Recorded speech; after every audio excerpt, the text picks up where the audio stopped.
Welcome back to Darkness Radio. We're here with you every Saturday and Sunday night from 9 to midnight Central Time. I'm thankful that you're here with us and spending your weekend evenings.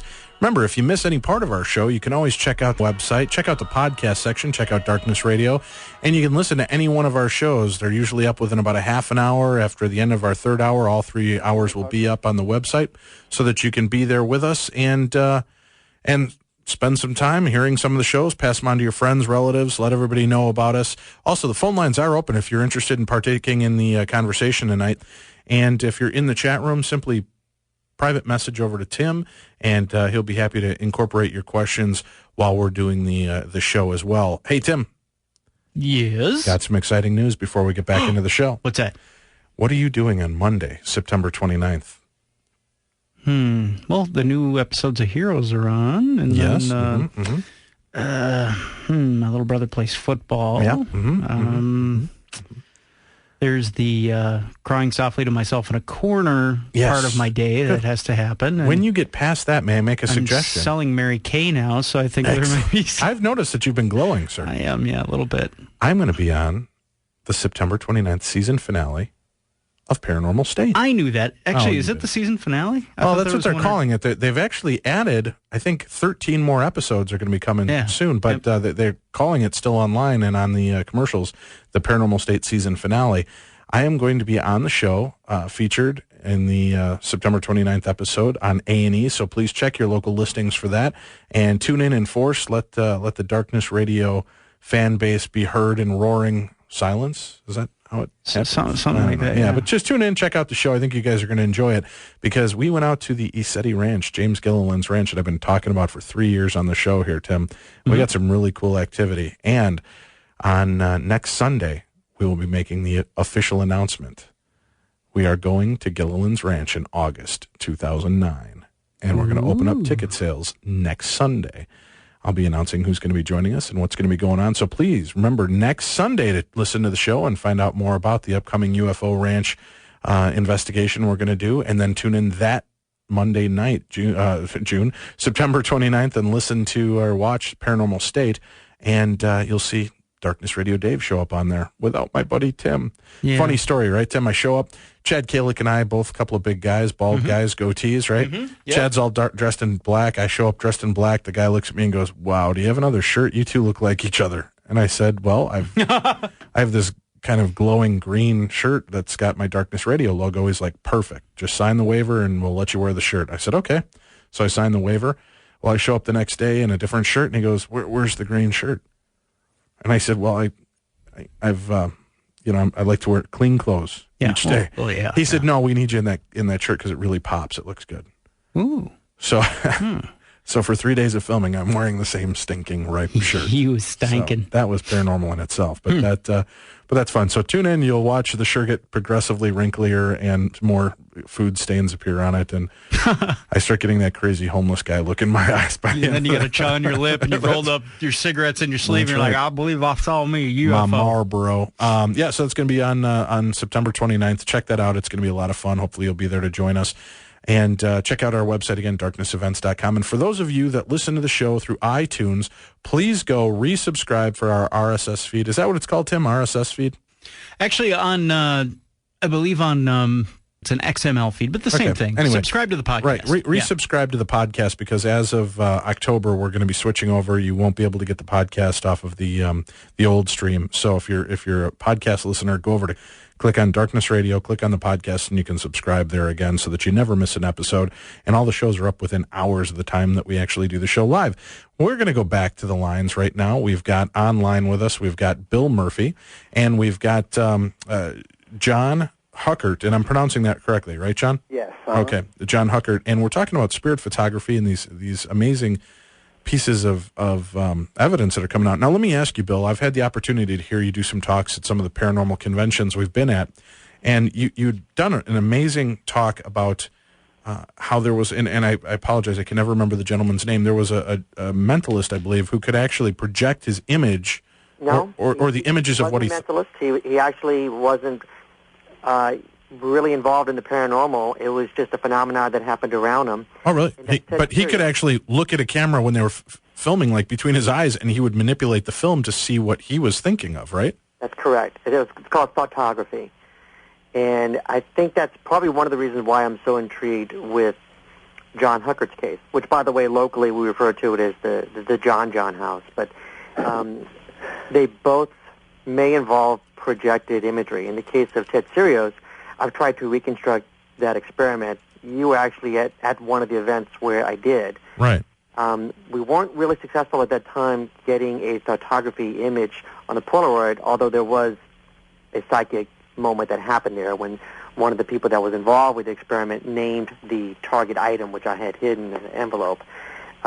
Since then, I have gotten other photography images from that same person at that event, just out of coincidence. So this John Huckert's story kind of makes me curious if this is maybe another case of psychokinesis. Why I was asking the question earlier, do you think the phenomena is embedded in the land or perhaps following the people? Has this happened to you at any other location, or is it strictly at this one home? As far as I know, that we've only gotten them here. I don't know if other people around the country have gotten them. I have thought about that theory, and I kind of find it intriguing. Like for example, when someone who we barely know comes over and asks a question and gets a response, I wonder sometimes if there's energies in this house that help create something they want to hear.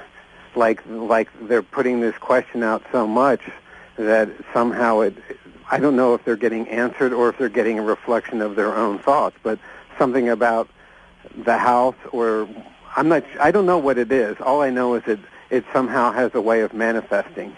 All right, so I could buy that maybe one of us is influencing the film, or maybe your thoughts or their own predisposition could influence it, because I do believe that there's some of that going on. And Bill, we've talked about that at length with people in EVPs, which for our listeners that are not familiar, that's electronic voice phenomena. That's where people are able to use an audio recorder, either analog or digital, and they get voices that will seem to answer their questions.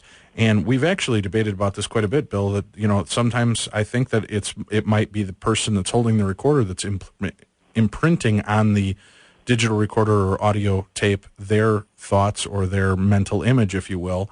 But do you know, John, do you know Latin? I don't know Latin, no. So then who's responding in Latin? Yeah, those were a little daunting because... sometimes it would take us weeks to figure out what it meant. And now, of course, it's real easy. You can type something in the internet and find something out in a second. But back then, we have all these translator books here and stuff. Because I remember Peter used to get paragraphs in a photograph. He'd get a paragraph in Latin, and it'd be exciting, and then well, now we got to figure out what he's trying to tell us. So I don't know Latin. I don't believe Peter knew it, because if he did, I would think he would translate it for us right away. Well, if it has the ability to write in English, why was it going with the Latin? Just to irritate you? And doesn't that, Bill, I don't know, from the experience we've had as paranormal investigators, when you start getting into old language like that, isn't that usually when it's something maybe of not a very positive influence?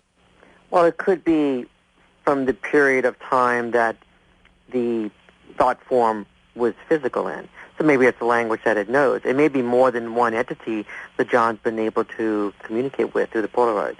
Because it wasn't just Latin and English. It was also Old English as well. Right. So they had to translate two foreign languages, so to speak. Now, we had an interesting question, too, from the chat room. Stephanie wants to know, does who's holding the camera have anything to do with No, it doesn't seem to. Do other people get it? I mean, how many people can hold the camera in that house and will get a response? Oh, anybody. It doesn't matter. Okay. Anybody can hold it. And it's not just one camera. It's people bring over their cameras, It's just, for some reason, it seems to be, it was back in the 90s, very particular to Polaroid film, and we don't know why. I know when the sightings people first came out, the videographer, the camera guy, came out, and he was walking through this place that we now know as the Vortex, which is right in front of the bathroom. And he said, "Oh my God, there's all these lights." And I said, "Well, play it back. Let's see it. Let's see it." And he goes, "Oh, I didn't have the camera running." And I'm like, and we never saw him. I never saw him, but he claimed he saw him in the camera. But it was disappointing because, we never had that phenomenon again, whatever it was. I don't think he was pulling our leg. He seemed generally startled by it, but without the... Now, did you say some of it was written in Old English? Mm-hmm. Was it actually written using Old English alphabet then? No, it was just the words were words that aren't in like a regular dictionary. Okay. It was a spelling. As a matter of fact, in the book, the images get progressively more coherent in the formation of the letters. It seemed like the photos started off very nebulous, and they just got more and more defined, and the answers more precise as it evolved. At least that's how the book is laid out. Is that accurate, John? Yeah, we tried to sort of follow a little bit of the path, the way, beginning, middle, end, as far as the journey of the photographs and Peter James' involvement with it, which is, and we included the last pictures we got of Peter. But yeah, basically that was... Well, you keep bringing up Peter. Have you had Peter try to communicate with you from the other side via the Polaroids? That I'm not willing to talk about yet. That's something that the present situation of the house is just a little too immediate and too sensitive to really go into at this point. Because I'll tell you, we had an interesting thing happen, and I actually got the chance to ghost hunt with Bill Murphy. What was it, in December, Bill? I believe so. We went down in the cargo hold, and I was very depressed.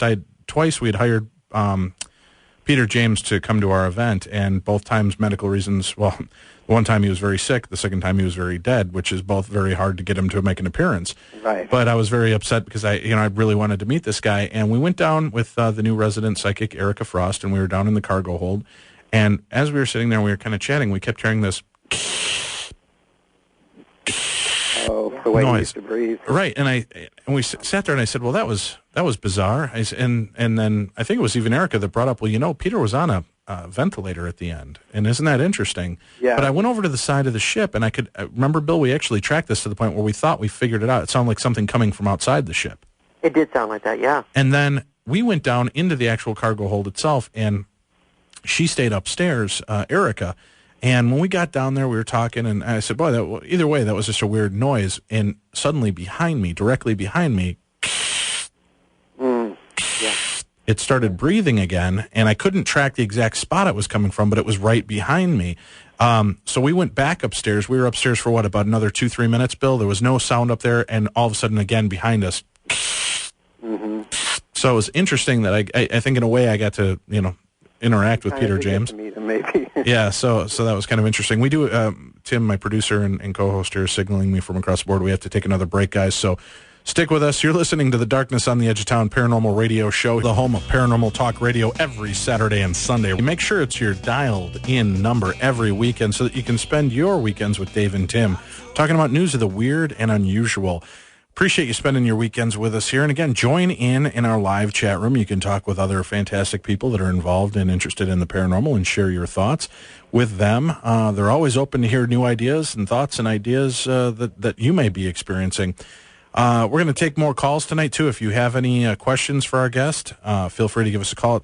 And I also encourage you to go check out the website at ktlkfm.com and check out the Darkness Radio page there with the information. You'll always see what's coming up on new shows and links to our guests and their books. So we're going to go back in. Now, again, let's give the two websites, John, that you've got up for people. One is called ghostpolaroids.com. Yes, And the other website is? Seeing Things, the book. And they both basically go to the same website. Okay, seeingthingsthebook.com. Mm-hmm. Okay, and both of those websites are up.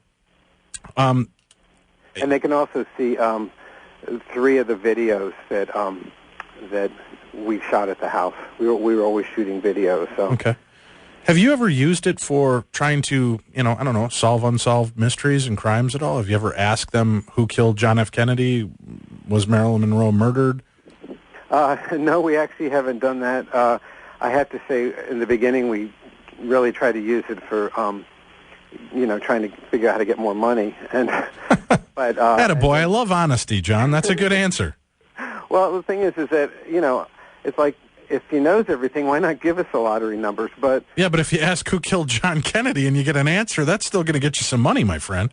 Well, only if I can prove it. It's still interesting to throw it out there. Yeah, that's the photo. Yeah. That's true. a friend of mine who's an artist kept asking what he should do next, whether he should do a painting or a sculpture or whatever, and they would just tell him to follow his heart. You know, he's not going to tell you what to paint, you know, but it's just interesting that he actually has his personality, which is quite interesting. John, I'm glad you mentioned about your friend who's the artist, because there's been a couple of viewers, or listeners rather, in the chat room that said it'd be nice if they could see the photos without having to necessarily pay for it. And those that are in Southern California, particularly in Los Angeles, you can. Coming up this October, I believe you're going to be putting all the photos on display in the gallery that you're associated with. Isn't that correct? Yes, we're going to have it'll be for a week only, and it's Halloween week, essentially. So let me see, what are the dates there? It's October 25th through November 2nd. We're going to have all the photos, not all the photos, we'll have a selection of photos in the gallery. They're all framed, and you can really get the experience. And we did it last year, and we did it as a tribute to Peter, which is the reason we do it. Like we used to have Halloween parties every year for Peter. Well, you were mentioning the way he breathed. Ever since I knew Peter in 1992, we live on a hill, and he had to walk up this huge hill, and he always had to stop and rest every little way to get up because he has always had problems with his breathing. So I thought it was significant. That's what you were hearing. Yeah, that was really disturbing. I mean, not in a bad way, but it was just so strange to hear something like that. And I it's also kind of sad because I would hope that Peter could move on to wherever he's going next and not become one of the souls trapped on the Queen Mary. Well, that's where he's like his remains are, right? Well, they were. I think, Bill, haven't they been removed from the ship since new ownership? Really? I thought they were removed, but right. I thought the new ownership was not keen of having his remains aboard. I did not know that. And I don't know if our friend Tuesday Miles is in the chat room or listens to the show and she can get back to us. I think she's pretty good at knowing where everything is. But I believe that his remains were secured and given back to his brother. Well, Peter would be the first to say that his remains are actually insignificant. Right. Because it's more where he's at, not his remains, Sure. Good point. John, I have another question for you. Sure. Were there ever instances when the Ghost Rider would communicate while you were not present? Oh, yeah, of course. I mean, I didn't stay in this house all the time. I would go back so others could come in with their own cameras. And so the reason why I asked that, because I didn't know if you were an influential factor in the Ghost Rider wanting to appear in the Polaroids. But it sounds like it is the location then. I think it is a location. I sometimes wonder if because of the energies that all of us created in the beginning, if that's what sparked it. But I think what took hold. I mean, like Peter used to say, there's a lot of energy in this house, and we help energize it. We give it strength or whatever. So, which it makes sense to me. Actually, that's a really good point. Just because you're not there physically doesn't mean that part of you is not still in your own home. Well, that's a good point, too, yeah, because, I mean, all our objects are here and our possessions are here, and, there's essence here, I suppose.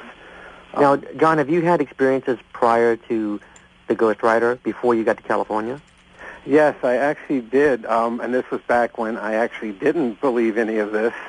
I lived in a house, I was married at the time, and I had a house in Maryland, and a lot of strange things happened in it, and at first I just kept dismissing it, and it got weirder and weirder and weirder, and it was a house that was built as a house of prostitution, and then eventually a preacher lived there, and the preacher died in the house, and I got it from the preacher's family, and things started happening. The hot and cold water would switch constantly.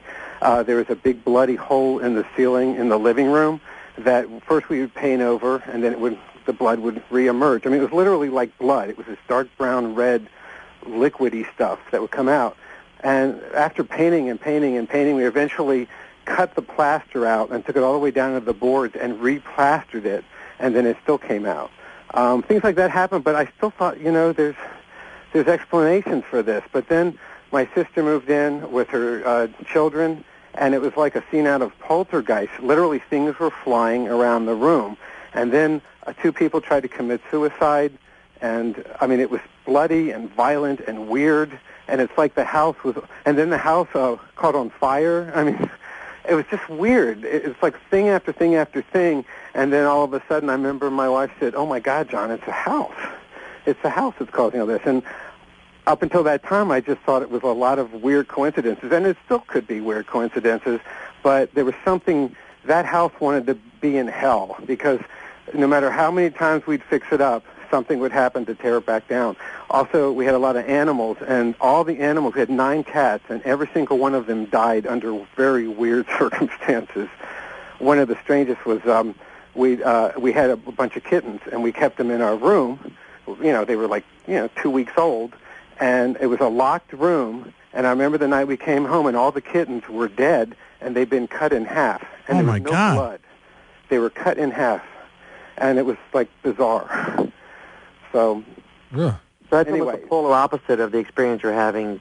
Complete opposite. But at the time I kept thinking, I kept trying to come up with rational explanations for it, and there probably are.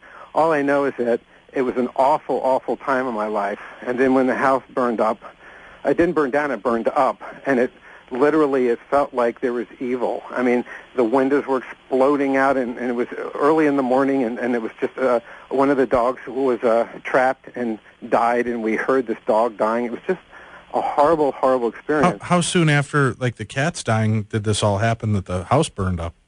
The whole thing took place over a period of about 2.5 years, and the house... How did you stay? God, I don't know. Bill, correct me if I'm wrong, and the people in the chat room, I come home to my pet sliced in half and no blood anywhere. I'm out the house. Oh, well, I'd have burned it down right then. I don't think John just sat around and did nothing about it. John, didn't you contact law enforcement after that happened? Actually, no. Well, you know what? For some reason, we were telling ourselves that the mom thought something was wrong with the cats and decided to eat them. And when I think back on that, I'm thinking, what the hell was I thinking? Because how could the mom actually make half of their heads? I mean, it's like literally like somebody sliced them.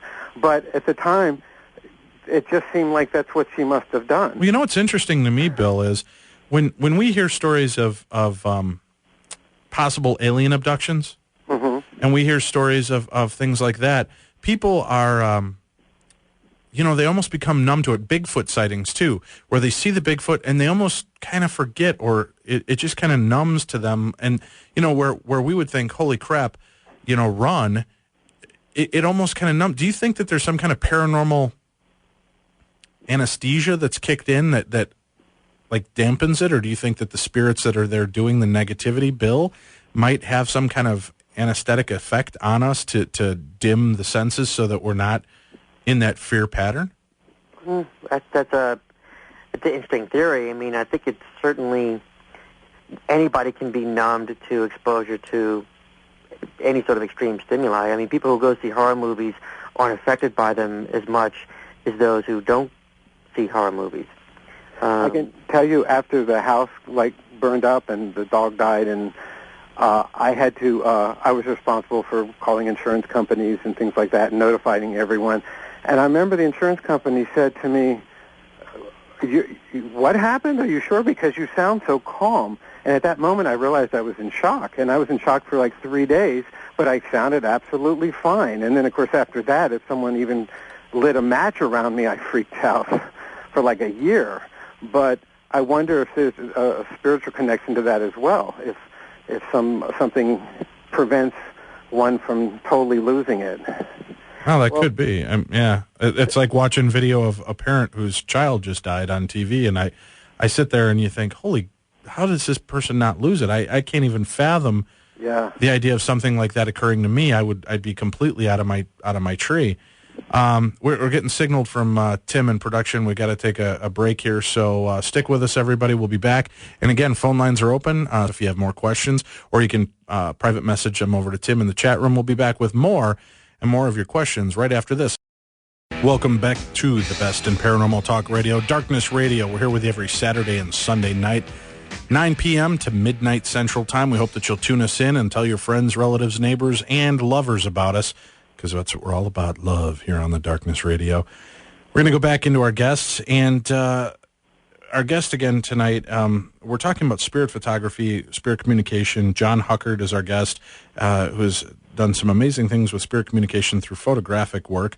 We're also kind of being co-hosted this evening with Bill Murphy, our Tech Talk specialist. I asked to be a part of the show this evening. Hello. I respect Bill's opinion and thoughts on a lot of the stuff that goes on with the technology, the paranormal, John, and I appreciate you for allowing us to keep Bill here with us this evening and talk about the different aspects of the paranormal that you seem to be involved in.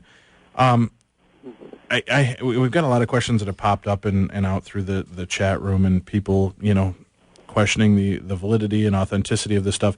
And, we're going to be out there in December for the event at the Queen Mary.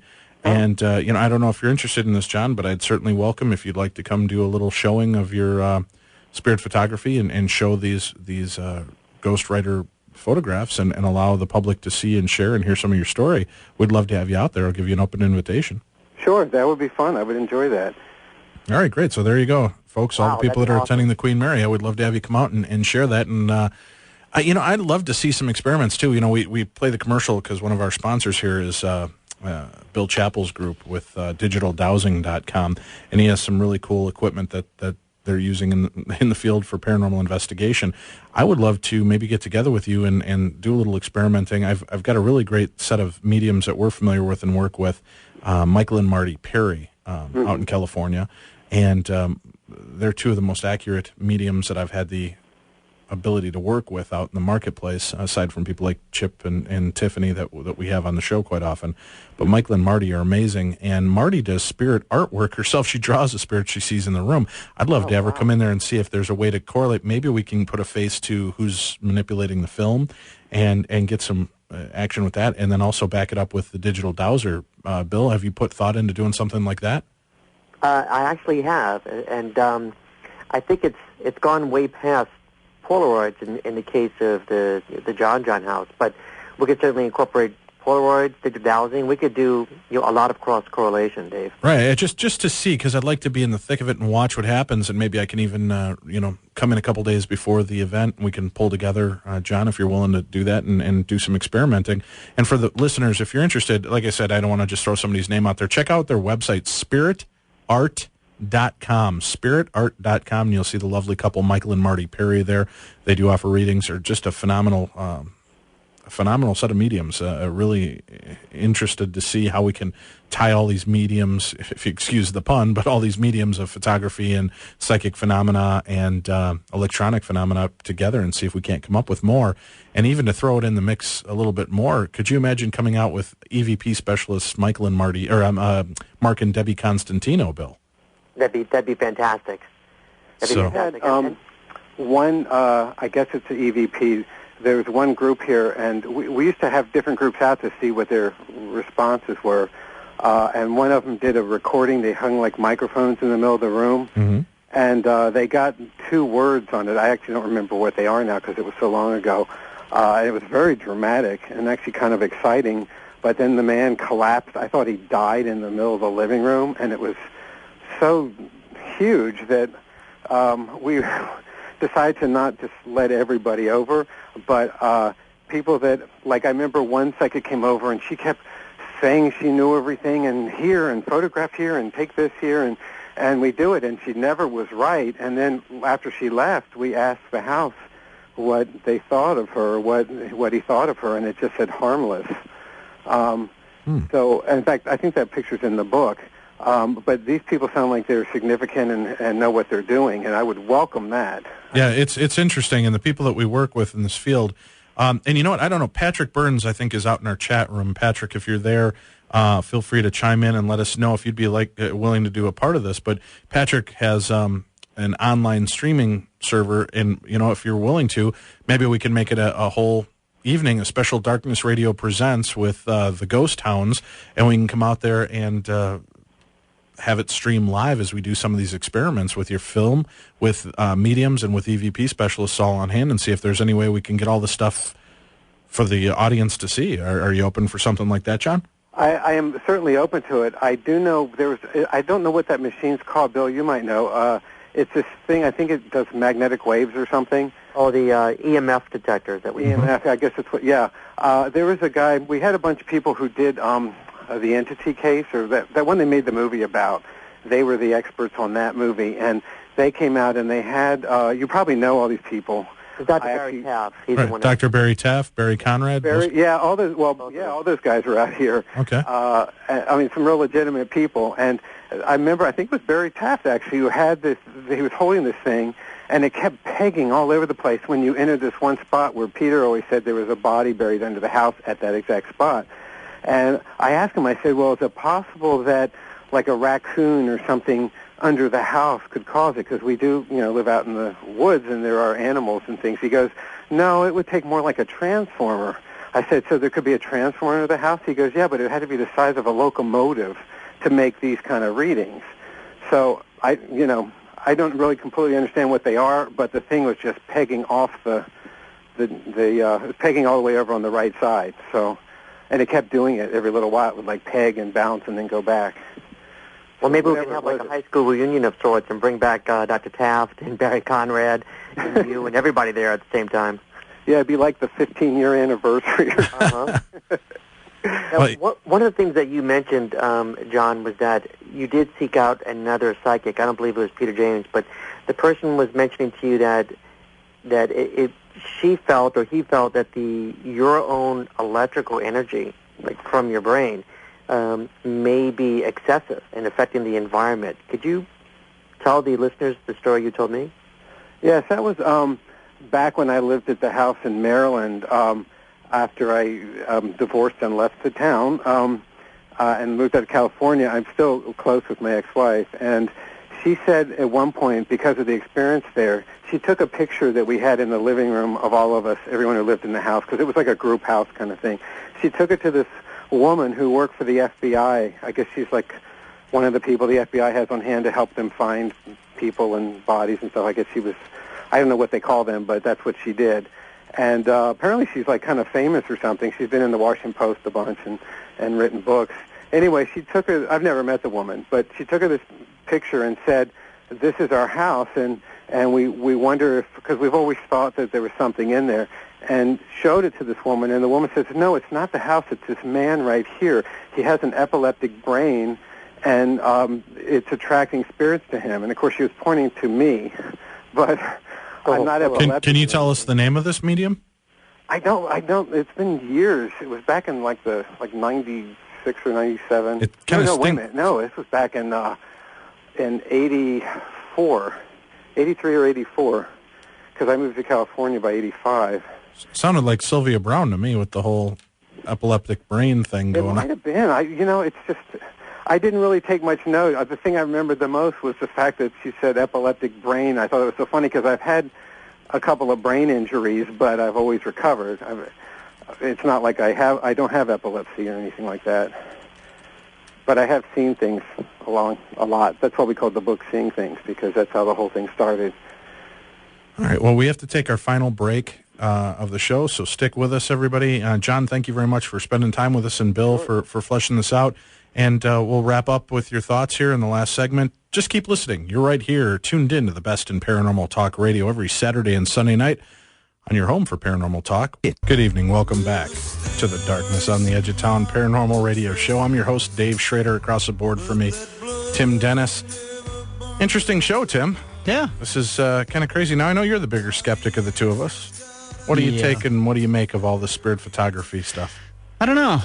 Something you want to see? Well, you're going to come with us for this experiment, right? When we get out there. Patrick Burns did pop up in the chat room and said he'd be willing to take a look at doing this and streaming the experiment for us to our audience. So why don't we plan on a couple days prior to the Queen Mary getting together with you, John, and we'll pull together our friends, your friends, and see if we can't do this and make something happen.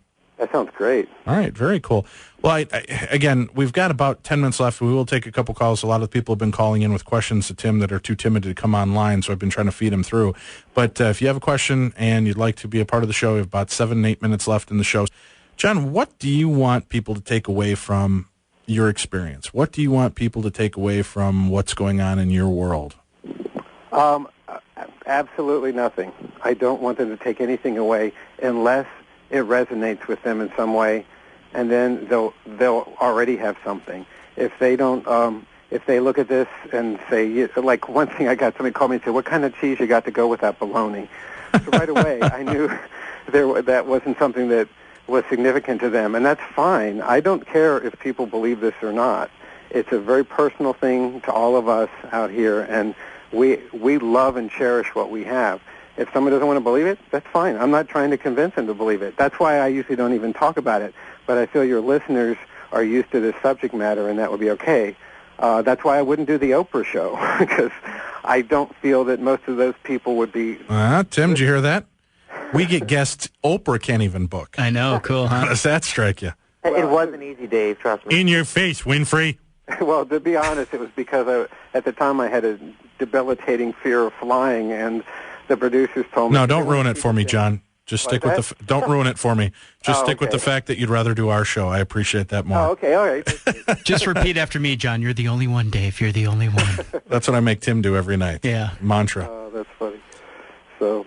Well, with doing this stuff and all the evidence that you've seen, Bill, over the years with spirit photography and the breakdown, and we have a good friend of ours, Mark Macy, who also uses Polaroid film and has had some stunning results. Boy, I wonder what would... Oh, man, you just keep thinking about this stuff. But, Bill, what about the illuminator on hand? The illuminator, yeah. Or illuminator, I'm sorry. Right. Running that at the same time, you mean? Yeah. What is that? Wow. That's an interesting proposition to take Mark Macy's illuminator, which creates a subtle energy field that allows spirit photography to occur with Polaroids, bring that to the John house and run it there and see what sort of images you get then. Well, Dave, why don't we ask Mark Macy in November? I'd love to, yeah. See if we can incorporate this. I mean, there's so many different places to take this, John, and you know, with what Mark Macy does, he created this deal, and it actually just kind of runs like ionized water, doesn't it, Bill? That's correct. But it creates this kind of static bubble that can go up to a few blocks. Mm-hmm. Wow. And when he takes photographs with his Polaroid camera, it affects, like he'll take a photograph of you, and there's ghostly images that seem to appear around your face.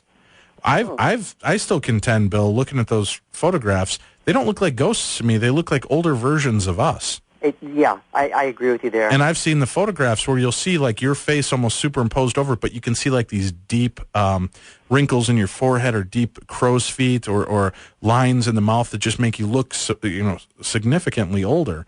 It's like the opposite of glamour shots, Tim.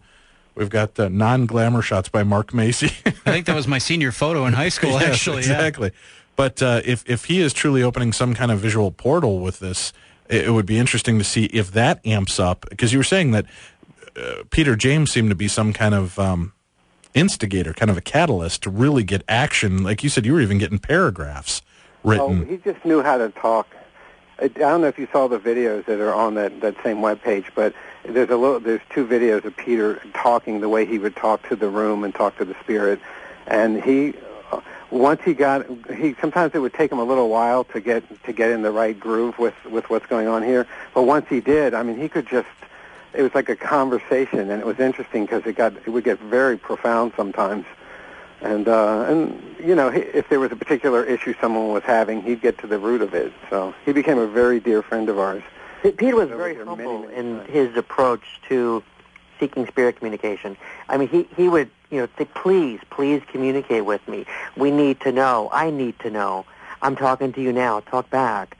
And they'd snap the photos, and they would come out. And Peter did that everywhere he went. He did it on the Queen Mary. And that humbleness seemed to sort of really open the floodgates at the John house. Well, I would love, like I said, I always looking for the answers, and maybe we could talk offline sometime, John, and you can share a little bit more in depth with me on ways to help me allay my fears of the whole death experience. Has there ever been a message that's come through for you that, maybe wasn't a real positive message or was more frightening? No, never once. There's been ones that are mysterious, and I know there's been really funny ones, like humorous ones. I remember one Halloween, it said something like "get out" or something. Everybody nice. Freaked out, but then we realized we were just he was like kidding. Okay. I mean, it was like funny, but I mean, when you first read it, because that's what I think everybody was expecting, and I think he just sort of did that to kind of show that, you know, that he has a sense of humor. But no, nothing ever threatening, nothing ever scary or frightening. In fact, if anything, encouraging and comforting and very nurturing. And, I mean, I don't know, it's very profound. John, you seem to have settled that it's quite possibly a single spirit as opposed to multiples. Is that what I'm hearing from you when you say that he would answer as opposed to Yes, I think there's a lot of things that go on in this house. I mean, I think there's a lot of spirits here. And I've seen a lot of things, and I've actually seen things physical. But as far as the communication on the Polaroid, I believe it's right. I believe that is all right.